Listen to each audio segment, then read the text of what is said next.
Arrestation abusive et arbitraire suite dénonciation de 2 faussaires, Kwaku Yao Antoine et Kwame Laurent. Le capitaine de police du commissariat de Bingerville avait-il le droit d'ordonner mon arrestation en plein cœur du tribunal sans convocation, ni mandat d'amener, ni mandat d'arrêt? Sinon, pourquoi a-t-il délibérément bafoué mes droits et ma dignité, faisant ainsi le jeu de 2 faussaires, Kwaku Yao Antoine et Kwame Laurent? Je m'appelle Kwaku Kassi Jules, né le 21 décembre 1977 à Borotapia, sous-préfecture d'Issia. Titulaire d'un BTS et actuellement agent d'exécution dans une entreprise immobilière, père d'une fille et domicilié à Yopougon. Je suis du grand groupe Akan, précisément Agni, et en tant que tel, j'ai ma dignité à préserver, quelles que soient les circonstances. Raison pour laquelle, en dépit de ma relative pauvreté, je fais tout mon possible pour éviter d'être impliqué dans des affaires louches aux conséquences qui mettraient en mal ma dignité et mon honneur. Dans la vidéo qui suivra, je vais vous relater les circonstances dans lesquelles j'ai été interpellé en plein cœur du tribunal d'Abidjan Plateau. Le vendredi 24 juillet 2020, aux environs de 11 h, suite dénonciation calomnieuse d'un certain Kwame Laurent et conduit par la suite au commissariat de police de Bingerville, où je suis resté jusqu'à 19 h 30 sur ordre de l'autorité judiciaire en charge du dossier. Les circonstances de mon interpellation. Le vendredi 24 juillet 2020, aux environs de 11 h, venu accompagner mon employeur au tribunal d'Abidjan Plateau pour affaires le concernant, j'ai été interpellé dans l'enceinte du dit tribunal par les agents de police en poste au tribunal et conduit au violon où je suis resté jusqu'à 14 h 30. Sur appel du commissariat de police de Bingerville, j'ai été conduit manu militari à Bingerville où j'ai été gardé de 15 h à 19 h 30, soit plus de 4 heures de privation de tout mouvement.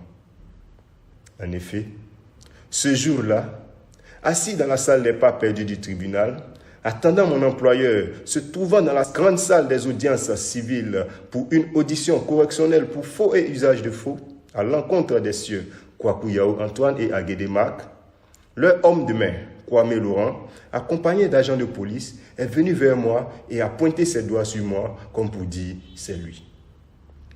Sans autre forme de procès, j'ai été saisi à la ceinture comme un malfrat et conduit manu militari au poste de police du tribunal où j'ai été gardé au violon, puis conduit, comme indiqué si haut, au commissariat de police de Bingerville, sans qu'il me soit indiqué au préalable la cause de mon arrestation.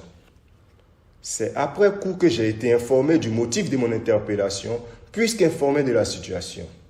Mon employeur s'est rendu immédiatement au parquet pour en savoir davantage sur le motif de mon interpellation à laquelle il ne s'y attendait pas du tout. Y étant, l'autorité en charge du dossier qu'il a reçu a clairement indiqué que, d'après les informations à lui communiquées par le commissariat de police de Bingerville, suite à une plainte initiée par un certain Kwaku Yao Antoine et Kwame Laurent, je suis recherché depuis belle lurette parce qu'objet d'un avis de recherche suite à plusieurs convocations qui m'auraient été délaissées sans que je n'y défère. Ainsi, à la suite de ces informations erronées, mensongères, qui auraient pu être vérifiées par l'autorité en charge du dossier avant de décider de mon transfert au commissariat de police de Bingerville, j'ai été injustement interpellé et détenu plus de 5 heures.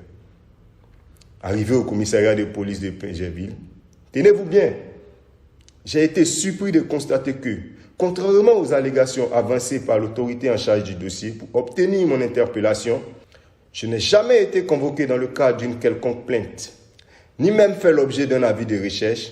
Pire encore, mon nom ne figurait pas du tout sur le soi transmis. Par conséquent, il n'y avait aucune plainte contre ma personne. Allez-y comprendre quelque chose. Cela révèle purement et simplement d'une arrestation abusive et arbitraire qui ne dit pas son nom. En dépit de cet état de fait, j'ai été entendu sur procès verbal. Heureusement pour moi, mon employeur s'est attaché les services d'un avocat pour m'assister et celui-ci a pesé de tout son poids pour obtenir ma libération après plus de 5 heures de privation de liberté.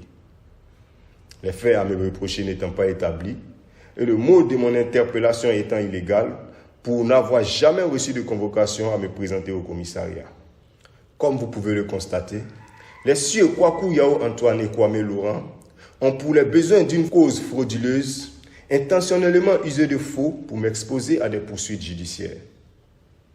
Tirant les conséquences de cette mauvaise manière de procéder, j'ai, dans le cadre de la préservation de mes intérêts, saisi immédiatement le parquet d'Abidjan Plateau d'une plainte pour dénonciation calomnieuse et atteinte à ma liberté individuelle. Et j'espère vivement qu'elle ne sera pas classée sans suite, d'autant que les faits sont factuellement avérés.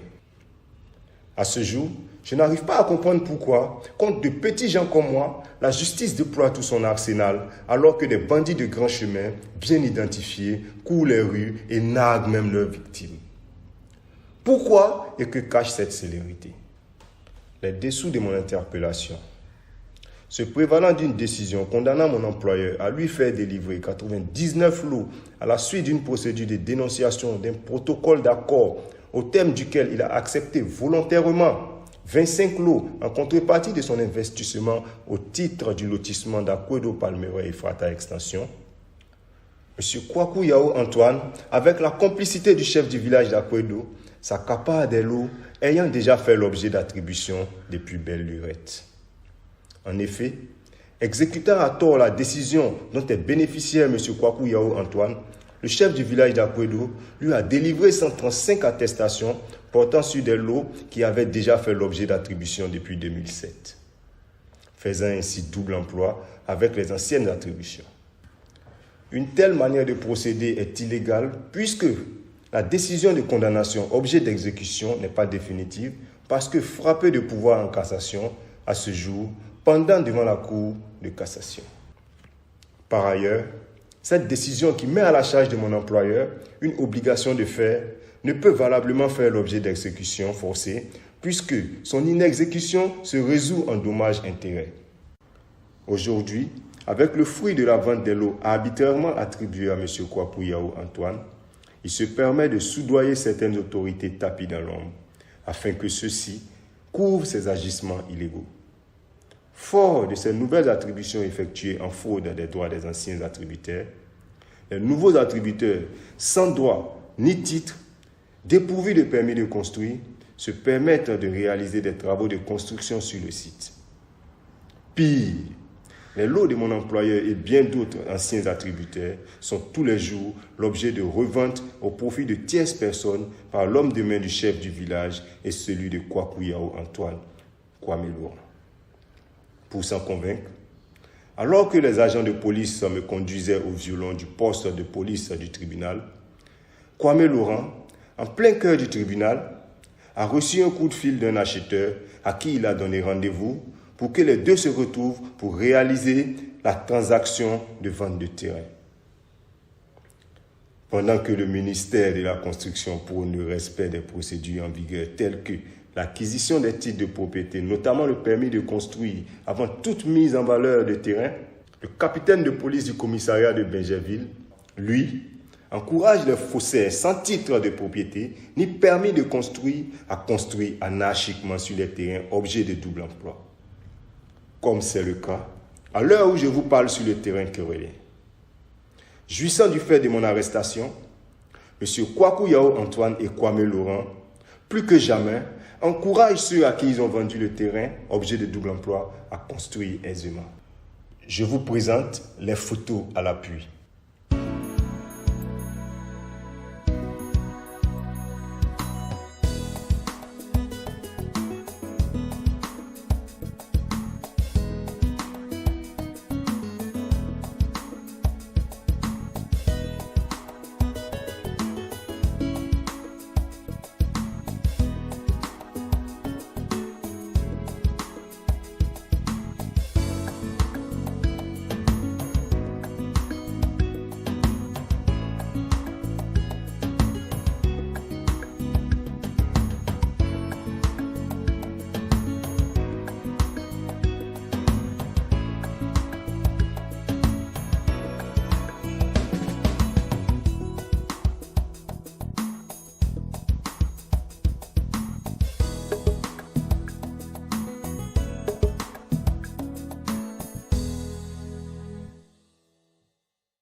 Fort heureusement, le ministère de la Construction veille au grain afin que ces constructions anarchiques fassent l'objet de démolition dans les règles de l'art et que ces attributions qui font l'objet de double emploi ne puissent jamais prospérer.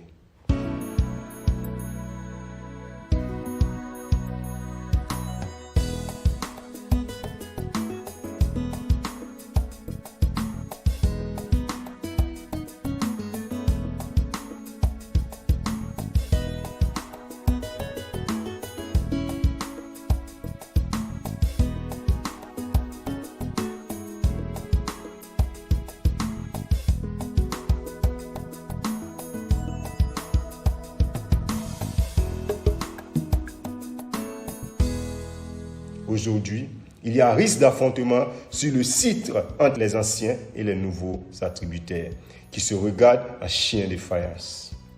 Ici prend fin la première vidéo et je reviendrai pour une prochaine afin de vous tenir informé de la suite qui va découler de ma plainte. Je vous remercie.